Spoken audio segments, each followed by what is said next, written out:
Hello everyone, welcome to the Major McKeever channel. In this video I am going to be dismantling and cleaning out my papa's former shop completely. There is years and years worth of junk inside this workshop, and I stored some of my crap in it too for a while, and I'm finally going through it after about 2 years of living here without him. And it took about a week. This has been a really cool experience for me to go through all of his stuff and remember him.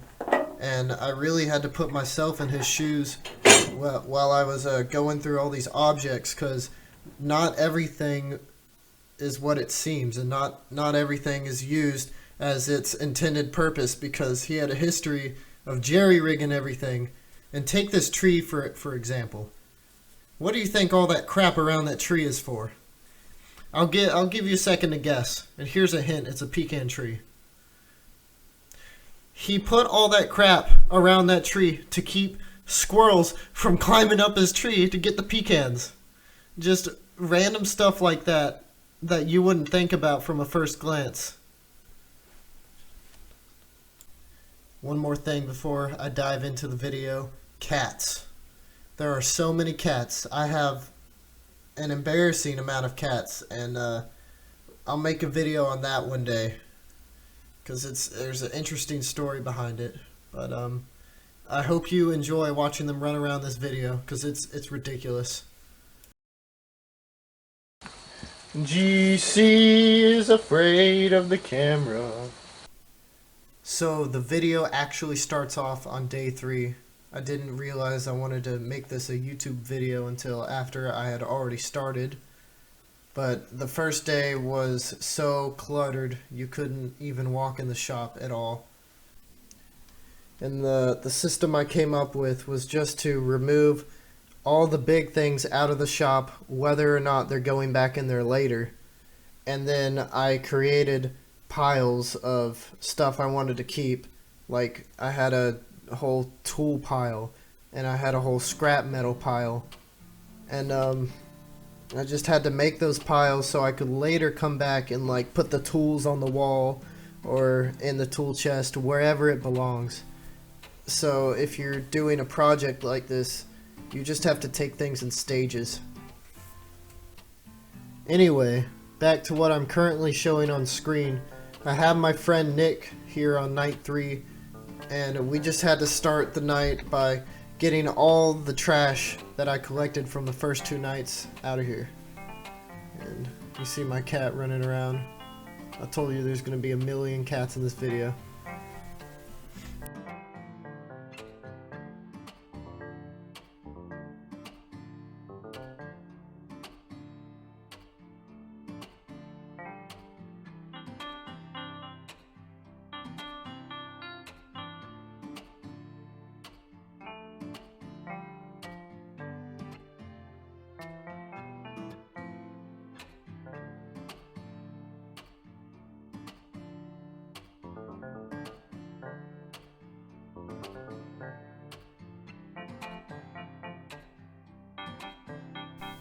Here's a giant nest that was found in the house, horrifying enough. Unfortunately, a cat jumped on it and broke it. How predictable. I was going to build a case for it, but at least I got video proof of its existence. And here I'm about to wheel a giant oil drum. Yeah, here it goes. Or grease drum, I don't know. But that thing is an artifact. And Nick found some fossilized lizards or something. Yeah, look at them. Crunchy like a tater chip.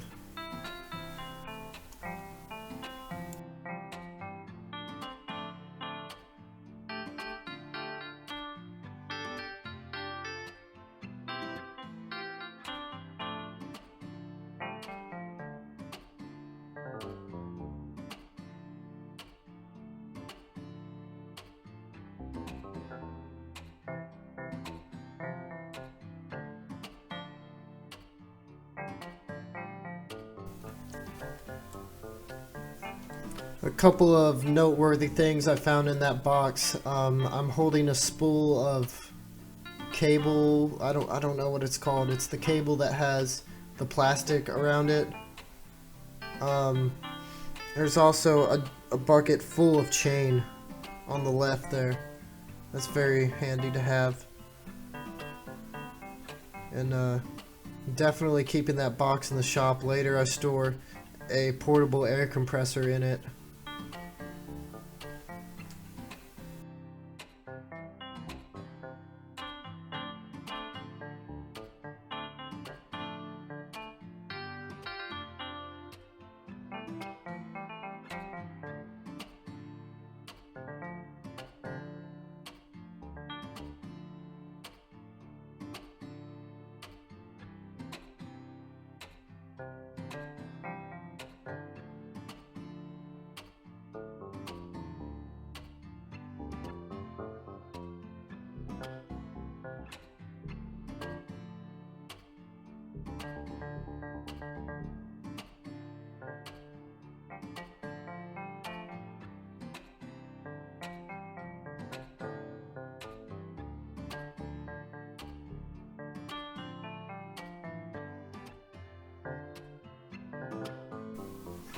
That giant air compressor is not going anywhere because it is tacked into the wall with that wooden thing that Nick just touched.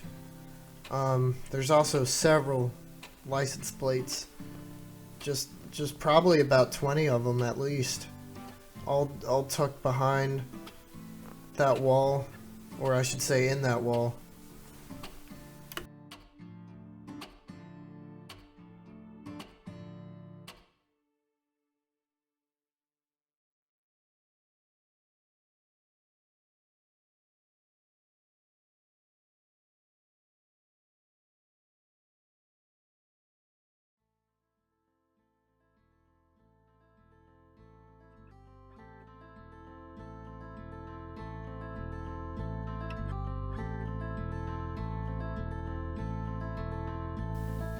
It's now day 4 of the shop cleaning, and it's really starting to come together.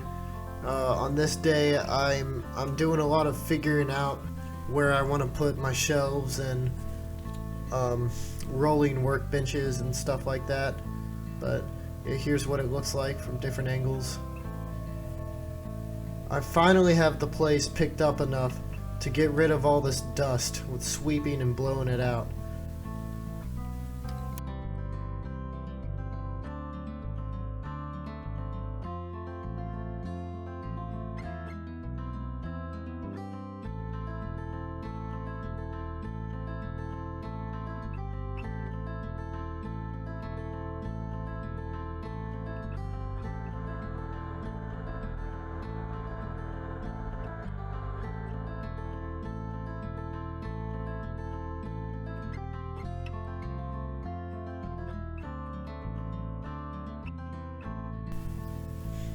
Like I said earlier, I'm just trying to figure out where all my big stuff is going to live. That corner you're looking at now, most of that stuff isn't even going to end up staying there, but I'm just trying to get it in my head on this day. And if you were wondering, that blue barrel has wood and other recycled materials in it, and that bin in the back corner has scrap metal in it. Oh, there's that blue barrel now. Yeah, it ended up beside the air compressor. Alright, it's now day 5, and the place is really starting to come together. Just ignore that trash leaning against the barn, but it's just a totally different space now. And this big garage part is mostly complete. There's still a few things to move and organize, but now I'm on to the next challenge, which is the dreaded tool room. When I first started, that big garage area was exactly like this tool room. I mean, I can't even walk in here.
This will give you an idea of my Papa's character.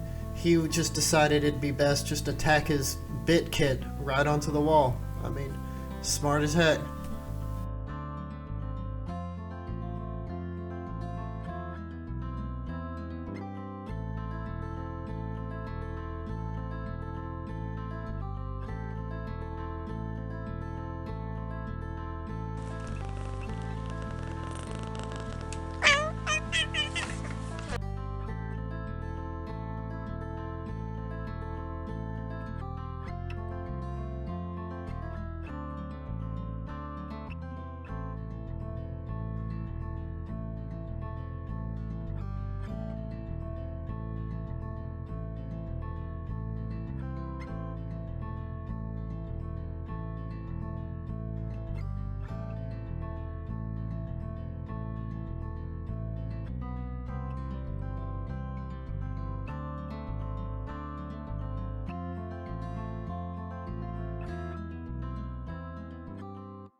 This was one of the best finds out of the whole video, a tap and die set.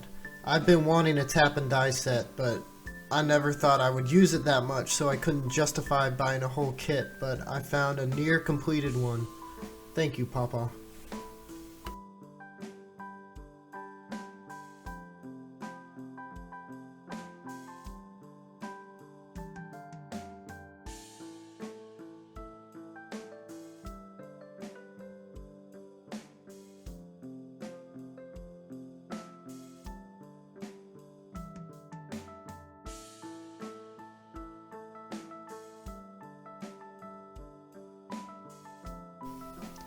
It is now day 6 and the tool room is cleared out from the previous day except for these tool chests.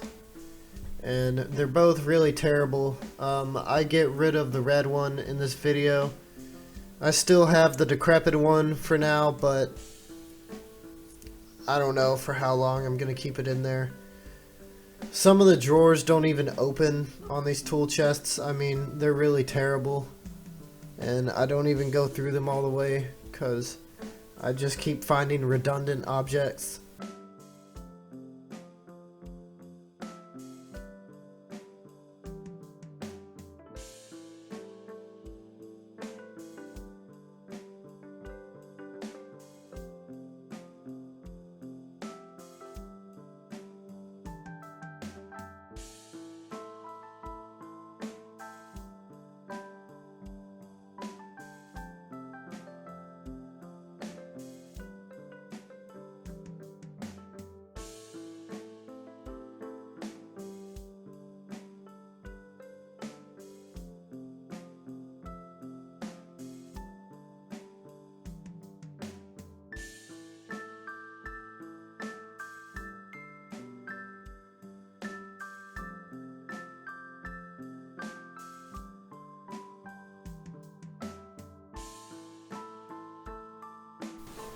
I replaced that red tool chest with my gray one, you can see down there. And the other piece of my gray tool chest is in the garage part on a table. You're about to see it right there. And with all my tool chests and other organizers in place, I can finally wrap up this project and have a functioning shop. I didn't record the actual work on day 7 because it was literally just me putting tools into drawers and hanging them on walls and stuff. But I have the final walk around for you guys to enjoy.